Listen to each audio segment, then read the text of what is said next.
السلام علیکم ورحمۃ اللہ وبرکاتہ۔ ففتھ کلاس کے طلبہ متوجہ ہوں۔ بسم اللہ الرحمن الرحیم۔ میقات دوم میں سے اسلامیات میقات دوم میں سے سوال و جواب دیکھیے۔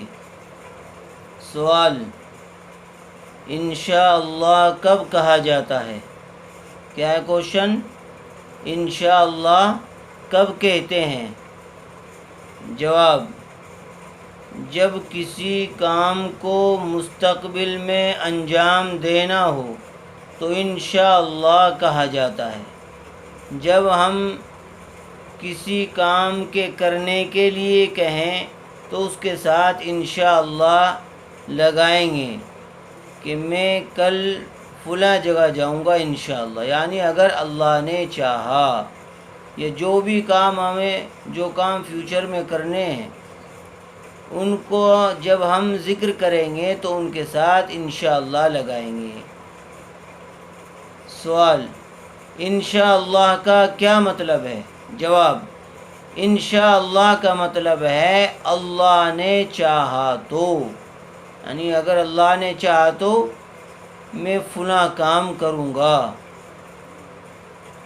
چونکہ ہمیں معلوم نہیں کہ جو کام کرنے کا ارادہ ہے، جس کام کے کرنے کو کہہ رہے ہیں، وہ کام ہم کر بھی پائیں گے یا نہیں کر پائیں گے، کہ انشاءاللہ اگر اللہ نے چاہا تو میں فلاں کام کروں گا۔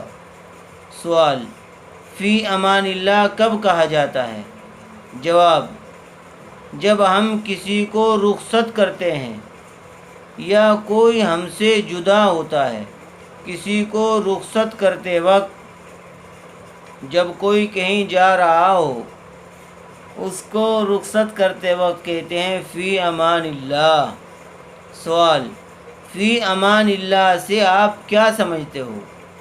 جواب: اللہ کی امان میں یا اللہ کے سپرد یا اللہ کے حوالے کرنے کو فی امان اللہ کہتے ہیں، کہ جاؤ میں نے تم کو اللہ کے سپرد کیا، اللہ کے حوالے کیا، یعنی اب سفر میں یا تم جہاں جا رہے ہو وہاں تمہارا محافظ اللہ تعالیٰ ہی ہے۔ اللہ تعالیٰ ہی بندے کی ہر جگہ حفاظت فرمانے والا ہے۔ سوال: حضرت ابراہیم علیہ السلام کون تھے؟ کیا ہے کوشچن؟ حضرت ابراہیم علیہ السلام کون تھے؟ جواب: حضرت ابراہیم علیہ السلام اللہ کے برگزیدہ بندے اور نبی تھے۔ حضرت ابراہیم علیہ السلام اللہ تعالیٰ کے بہت ہی برگزیدہ اور محبوب بندے تھے، جن کے بیٹے حضرت اسماعیل علیہ السلام ہیں۔ پھر حضرت اسماعیل علیہ السلام کی اولاد میں آگے چل کر ہمارے نبی حضرت محمد صلی اللہ علیہ وسلم پیدا ہوئے ہیں۔ سوال: حضرت ابراہیم علیہ السلام کے دور میں عرب کی قوم کا کیا حال تھا؟ جواب: اس وقت کے عرب بتوں کی پوجا کرتے تھے۔ کیا کرتے تھے؟ بتوں کی پوجا کرتے تھے۔ سوال: آزر کون تھا اور کیا کرتا تھا؟ جواب: آزر حضرت ابراہیم علیہ السلام کے والد کا نام تھا۔ کس کا نام تھا؟ حضرت ابراہیم علیہ السلام کے والد کا نام تھا، جو مٹی کے بت بنایا کرتے تھے اور بتوں کی پوجا کرتے تھے۔ مٹی کے پتھروں کے بت تراشتے تھے اور انہی کی پوجا کرتے تھے۔ حضرت ابراہیم علیہ السلام نے ان کو بہت سمجھایا کہ آپ ایمان لے آئیں، لیکن وہ حضرت ابراہیم علیہ السلام کو کہتے رہے کہ آپ یہ کام چھوڑ دیں، لوگوں کو ایک اللہ کی عبادت کرنے کا حکم دینا چھوڑ دیں، ورنہ تو میں تم کو گھر سے نکال دوں گا۔ لیکن حضرت ابراہیم علیہ السلام بدستور ان کے لیے دعا کرتے رہے کہ وہ ایمان لے آئیں، یہاں تک کہ جب حضرت ابراہیم علیہ السلام نے اپنے گھر سے ہجرت کی تب بھی یہی کہا کہ میں آپ کے لیے دعا کرتا رہوں گا، لیکن اس کے باوجود وہ ایمان نہیں لائے تھے۔ سوال: حضرت ابراہیم علیہ السلام نے اپنی قوم سے کیا کہا؟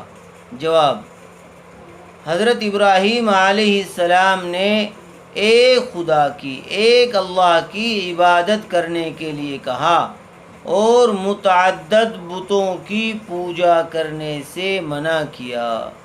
کیا حضرت ابراہیم علیہ السلام نے لوگوں سے کیا کہا؟ کہ وہ ایک اللہ کی عبادت کریں۔ جتنے بھی نبی تشریف لائے دنیا کے اندر ان سب نے یہی تعلیم دی کہ ایک اللہ کی عبادت کریں، اس کے علاوہ کسی کی پوجا و پرستش نہ کریں، اور متعدد بتوں کی پوجا کرنے سے منع کیا۔ سوال: نمرود بادشاہ نے حضرت ابراہیم علیہ السلام کے ساتھ کیا سلوک کیا؟ جواب: حضرت ابراہیم علیہ السلام کو اس مغرور بادشاہ نے آگ میں ڈال دیا، آگ کے تنور میں، یعنی ایک بہت بڑا ڈھیر لکڑیوں کا اکٹھا کرایا، پھر اس میں آگ لگائی گئی، آگ کو سلگایا گیا اور پھر حضرت ابراہیم علیہ السلام کو اس آگ میں پھینک دیا گیا۔ لیکن آگ کے اندر جلانے کی تاثیر کس نے پیدا کی؟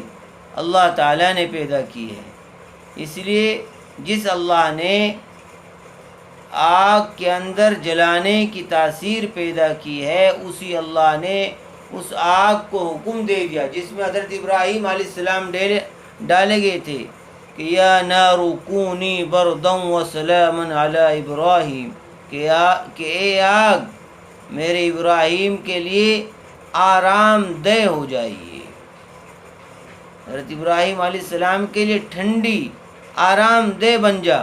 تو فوراً وہ آگ بجائے جلانے کے حضرت ابراہیم علیہ السلام کے لیے آرام دہ بن گئی اور حضرت ابراہیم علیہ السلام کا کچھ نہیں بگاڑ سکی۔